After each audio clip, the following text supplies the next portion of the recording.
Welcome back to the Student Hub Live. We've been talking a lot about individuality throughout this programme in a number of different ways, about volunteering, about how you might do things differently and about finding the right approach for you in your studies. Well, in this next session, we're going to take a look at what type of learner you are. And Michelle's put a link in the chat for people.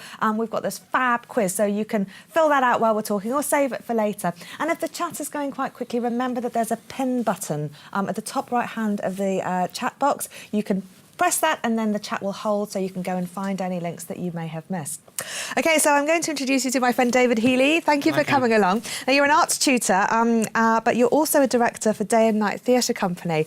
You've been with the OU since the 1970s. We were just talking about remembering a lot of the materials that Ruth was talking about earlier.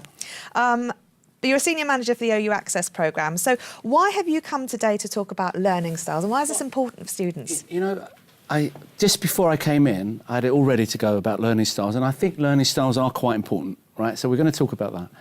But I also think that, you know what, at degree level, a student is a student, and a student's got to write essays, and they've got to pass exams, and they've got to do that. So actually, the learning style of writing and being able to construct an argument and so on is very important, right? So I think it's more about how the student understands that there are these different learning styles around, and not so much about what type of learner they are, but what approach to take when, quite simply, they're taking notes and beginning to learn the subject that they're studying. So that's what we're going to talk about. Fantastic. And HJ was here because originally, a week ago, I was going to bring a deck chair with instructions about how to put it up. But then you heard about his power napping. And I was going to see whether HJ preferred reading from how to put up a deck chair, to me showing you how to do it, to you doing it and me pointing out what you should do. And in that way, and you'll see, students will see there's thousands of websites out there, and there's quizzes and things which help you establish whether you're better with written instructions, whether you're better at being shown what to do, whether you're better, a bit like me, being thrown at a deep end and drowning for a while and then finally managing to do it. There's also a learning style called global, which I think I really am, which is about winging it and kind of improvising and being quite emotional about it and bringing your personality to it. And that's what I'm kind of talk about today, about how I went from a very fixed, static, new to degree studies learner right through to what I hope I am, just being more open to it. And I think anyone can do that. I'm not saying I'm better than anyone else, but it's just the way I work. So I want to talk about that, if that's okay. No, absolutely. It's a really important idea because I think so many people take these quizzes and then think, I'm in this category, right. Exactly. I know what's good for this category, what's bad for that category. And these psychometric tests, they can be really helpful in some ways, but sometimes they can sort of pigeonhole you. And how interesting that you're talking about this historical context because this idea that you sort of got a learning style and come hell or high water, that's staying with you forever until you finish studying or whatever, can sometimes not work for people as well. Well, I think so. You know, actually, we've got a session later about, determining the kind of student you want to be and being in control of it. Students need to take control of it. Yes, it's being imposed on them. There's a university, they've got all this material, they've got teachers who are more qualified than them. But if you take ownership of and be responsible for your own study and actually clear the path through the jungle for yourself, tailor it to yourself, you're going to be far more successful. Well, you see, you may say this, David, it's all well and good sort of saying, well, everyone's got individual learning styles, but we know we've got our study planners, we've been learning about them, we know we've got to tick them off, we know we've got to look at the module material, the books. So how do you work then with this idea of, I guess, exploiting your individual strengths when you've got this fixed programme? Well, I think, if I could just share what happened to me, I was one of the original OU students, right? And all this wonderful material came through the door, and I opened it, and I sat there, and I couldn't write on it because it was so beautiful. So my first thing was I had notes, and basically I copied out the whole of the book. Do you know what I mean? There's the book, and then my notes, so if anything, they were longer than the actual material. I did the same thing when I started as well, yes. It's just crazy. And then someone at a tutorial said, you know what, I just write in the margin, that's what it's for. Yes. I mean, I know we're all online now, but I'm getting to a place, well, not quite all online yet. But so the first thing I started to do was write on the books, and it was sacrilege at first. But I did it, wrote in the margin. And then I also started to underline, with one of those yellow or blue markers. And then I ended up underlining everything. So what I finally realised was I was much better if I just took an idea or a word, you know, like, let's see, like someone just said in that Shakespeare clip, it's not the text, it's how the actor speaks the text. And I would say that, and it would open up all these doors, all these avenues. And in fact, I did drama with the OU, and we went to Stratford, and we were all at the front, you know, the tutor blocked out some seats for us, and we all had our books following the play, like this. And I knew the actors were watching us. It was so linear. We just couldn't let go of it. This is what happened to me. I fell asleep during that. I was in the front row. I was really Power tired. naps are really good. We've learnt this, David. The late, great Alan Rickman was on stage in As You Like It, All the World's Stage speech, right? And he saw that was it. Afterwards, we were walking up to the Dirty Duck, you know, for a drink in Stratford, and he was there, and he came walking towards me and said, "You fell asleep during my play." And I went, "Oh, yeah, I'm really sorry. No, I'm just joking. Come for a drink." Had a drink. That chat with him for 5 minutes taught me more about how actors approach Shakespeare. In other words, I was being global. I was being open to it. I could have really said, no, you're Alan Rickman. I can't come and talk to you. Yeah. Do you know what I mean? Yeah. So, you know, go to the theatre, but don't take the text. Just enjoy it and listen to it. So that was my kind of journey. I went from being very, very linear, very, very stuck in taking all these notes, right through to being actually quite free about it and taking what I felt I needed for myself. So how did you develop some of this? Confidence, I guess, is the one thing that springs to mind. You know, there are some strategies out there, and there's a really good visual strategy that was taught to me. Again, he's a kind of guru in how to study. I'm sure you've come across him before, Tony Buzan, and how to study. Now, he's the one who invents mind maps. Yeah. So that's really good technique, a mind map. So if we took a banana, and you know, and I said to HJ, you know, just we're studying the history of bananas. You might want to taste it first, or you might want to put the word banana or draw a banana on a map, and you start going out. You start going, you know, it's sold in supermarkets, and from there you go that actually it's a huge global commodity, and you connect to maybe poverty in Africa or in the Caribbean, and how much money, and then you start connecting to coffee and fair trade, to green politics, to, you know, do you know what I mean? It's a fantastic kind of tool. So I really recommend the mind map. But here's the other thing. So if I'm just going to rattle off 5 things that are on the table. So bowl of fruit, glass of water, a banana, flowers, and Lee. Say those back to me in order. I really... It's not that easy. No, it's not. I'm going to teach. Is this okay? Going to teach you this number game. Yes. It's 1 to 10. Okay. 1 is run. Yeah. 2 is shoe. Yeah. 3 is tree. So what's 1, 2, and 3? Run, shoe, and tree. Yeah. 4 is door. Yeah. And 5 is hive. So we'll just stick with 5 for now. You can go up to 100 if you want. So run that past me again. Run, shoe, tree, door, hive. Okay. So 1 is, for you to remember, is a bowl of fruit. So I don't want you to remember bowl of fruit. Okay. I want you to remember someone running with a bowl of fruit. Okay. Because 1 is run. Okay. Okay. 2 is flowers, right? But it's not his shoe. So imagine someone with shoes on, great big shoes, smashing some flowers. Okay. Okay. 3 is a glass of water. Tree. Imagine a tree with all glasses of water hanging from the tree. Okay. Got it? Yes. Yeah. 4 is table. Yeah. 4 is door. So imagine this table is being used as this amazing door on a Games of Thrones castle or something. Yeah. And 5 is hive. And let's take this thing, a notepad. That's notepad. clueless, actually. And so I don't know. Imagine hive. Imagine all the bees, not in a hive, but in that notepad. Okay. Okay. So give me the list back now. So it's fruit, flowers, water, table, and the notebook. Is that right? Amazing. It's amazing. 6 is, by the way, viewers at home, 6, do this at home. Yeah, are people getting this at home, Michelle and Lee?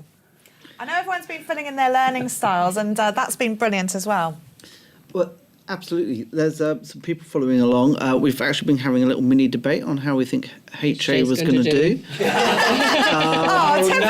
Yeah, unfortunately, HJ's kind of ruined the moment and got it all right. So, Did they have much hope in the first place? I think We'll leave that you one. won't go back unless they're on your side H show. Yeah, that's Yeah, true. yeah. I'll go on strike.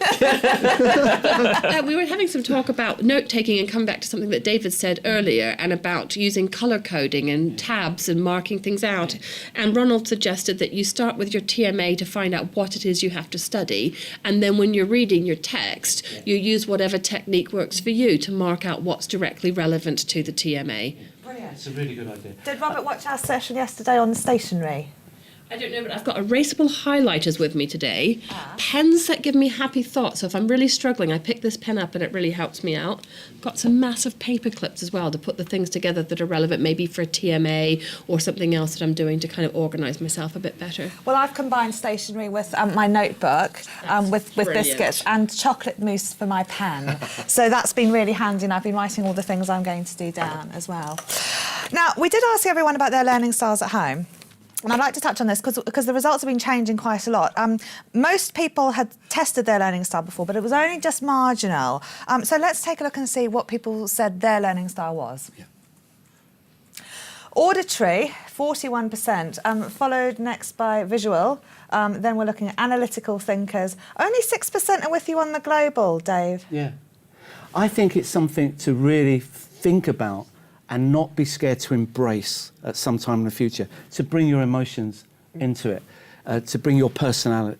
Now, I'm not saying about, in an essay, saying, I think Shakespeare's great, but, don't be afraid to, you go and see a film, you go and see the new Blade Runner, which I'm really looking forward to tomorrow, and you've got an essay on science fiction, you bring this in. It's something that you've seen, as long as you're objective, you talk about how, sort of visually, it kind of really resets the future. Do you know what I mean? Or reshapes the cliche of what the future would be like, something like that. You bring that into an essay about science fiction writing, even though it's a film, you've gone a bit global there. You've connected with the issue, but you've not been afraid to use your own material as long as you remain objective. That's the key thing. Now, what about people like Terry, for example, who've come up on the test as unknown? Yeah. She says variety is the spice of life, and I completely agree, because I'm just thinking I'm not quite sure which one I'd fit into, because I definitely like things visual, but equally, auditory is good. Well, I would say this. Yeah. It's almost blasphemous, I think, and I'm sorry to anyone academically who I'm upsetting here, but I don't think we are one. I don't think we are one and a bit of two. We are all of them. Yeah. And we've got to release our potential for all of them. So read about them on the website, do the quiz if you haven't done it, understand what they are, but try and embrace a bit of all of them. And I'll give you an example. I studied film. After I did my degree at the OU, I went to the States and I studied film studies and drama studies. And I remember a screening of Casablanca, and I was there writing. I was really flash. I had a little light on, so you could, like film critics do, so you could make notes in the dark. And I'm writing about the ending, and I've got all these notes. And actually, when I got back to the seminar, I didn't understand them because I was just trying to look at the film. And I remember the director said this, the teacher said this. He said, at the end of the film, we all want Ingrid Bergman. I'm sure most people know it. If you don't, it's a great movie. Go and see it. Ingrid Bergman. We want Ingrid Bergman to go with Humphrey Bogart. But if he does, the good guys will not win the Second World War because her husband is leader of the resistance. Yeah. He can't function without her. He needs her love. So Rick, without saying that, says, you've got to get on that plane. Our problems amount to a hill of beans compared to the world's problems. And he doesn't even say it like that. Yeah. He says it kind of Humphrey Bogart. But visually, the camera's telling the story. It goes for about 10 seconds, close up on Ingrid Bergman, then on her husband, then on Rick, and then it goes back. And each time, each of the close-ups gets shorter and shorter and shorter. The last shot of all is Elsa, Ingrid Bergman, standing next to her husband. And they listen and they turn and they go on the plane. So visually, the film has shown us the meaning and what's the right thing to do. And I thought suddenly, oh my God, I get this. No textbook has ever explained that to me. Yeah. The director's just pointed it out. Be open to visual meaning and to, the meaning of art and film. I mean, I know a lot of people are studying science, but I still, on social science, it still applies. Be open to it. Yeah. Connect with it. You are not an empty vessel. You are full vessel, and the OU and your studies will help you to bring all that out. So was it Terry who said you don't know? Yeah. Me too. Yeah. I don't really know. Yeah. I want to embrace all of them. Yeah. And again, for different things. I mean, we asked people whether they thought learning styles were fixed or fluid, and everyone said fluid, which is Brilliant. great. But I know when I've done tutorials and I've taken some learning styles, and just the fact that people are different can really surprise people, because they often think, well, I thought we were all the same because we've all got the same books, we've all got the same sort of stuff to do.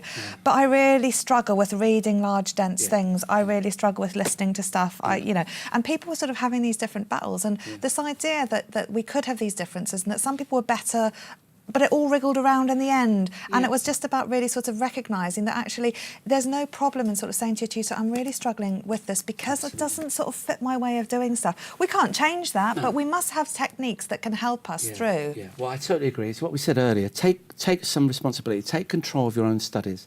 I helped to train some of the tutors in the OU, and they're all great and they all work really well. But they should be open to this, because you don't want a 2-hour lecture at a tutorial. You don't want a 2-hour PowerPoint, But what you do want is a 5-minute PowerPoint, a 7-minute little chat. One of the best things that ever happened to me when I was a student, and I use this technique, the first ever tutorial on a 2nd level course, we were all sitting there, Shakespeare, he threw the book on the table, said, this play's rubbish. Shakespeare's totally overrated. And just sat back, put his feet up. And we all sat there. Slowly but surely during that year, all of us emerged because he gave us an example. He was being polemical, and I don't think he believed the play was rubbish. But it got us really in the stomach very early on.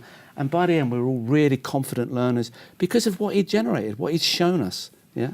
So say to your tutor, either after the tutorial or, by phone or by email, I said, you know what, I think with this subject that's coming, I would really like some visuals. Is it possible we could do... I think, tutors will be up for that. They really want to hear from that.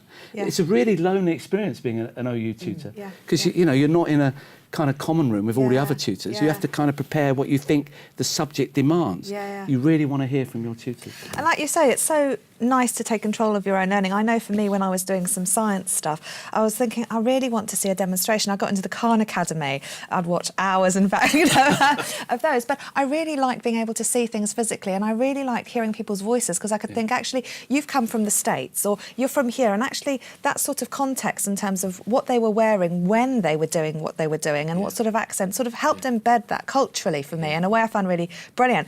And one of my tutors had said, well, if you don't understand this, go on YouTube and look that up. Just get some background information. If you're stuck, you need to shift something. And it doesn't necessarily mean your tutor's going to give you everything. You can go and find it yourself in a variety of ways, in the library, for example, as well. Absolutely. It's really... I would really try to encourage students to really think outside the box. What's right for them in terms of their note-taking? What's right for them in terms of the subject, even the subjects they want to study and the pathway they want to follow? But, one day at a time. Don't be afraid to talk to your tutor about things. Now, I just wanted to talk about one thing. I learned how to sculpt, not as an artist, but as a trainer, and I now use it in my teaching. A few years ago, and it was the best thing. All the light bulbs came on, and I used it. I took my drama group into Wormwood Scrubs, prison, and we worked with some lifers, right? But before we could even start doing drama, they wanted me to kind of do some kind of work on understanding about life and all this kind of thing. And I remember we made out the room was, first of all, a map of Britain, and these lifers were from different ethnic backgrounds, different ages, and so on. And they were a really nice group of people, probably quite dangerous people as well, but, they, within the safety of the prison. And so first of all, I said, well, go to where you were born. They'd never talked about that. They'd never talked about it. So a couple went up to Scotland, a couple went to London, a couple, went down to Southampton, whatever, and a couple didn't move. I said, what about you? He said, well, I wasn't born here. I said, great. So we extended it to Europe, and they said, no, I still can't go anywhere. So we extended it to the world, right? So there we had an example, visual example, plain to see for anyone, of people's ethnicity and where they came from in the world. And it was a revelation, and they started getting on really well. We then said, because some of the white guys were like, well, I'm English kind of thing, yeah? And we said, well, think about where your parents came from, your grandparents came from. And even the white people, in the room started spreading out. It was a miracle. And I think those guys got on much better after we'd done something like that. Yeah. Sculpting is a visual technique, really powerful. People are going bonkers in the chat talking about different learning styles and making friends. And Terry and Holly have decided that they're a new category of multi-learners because they were unknowns as well. Michelle and Lee.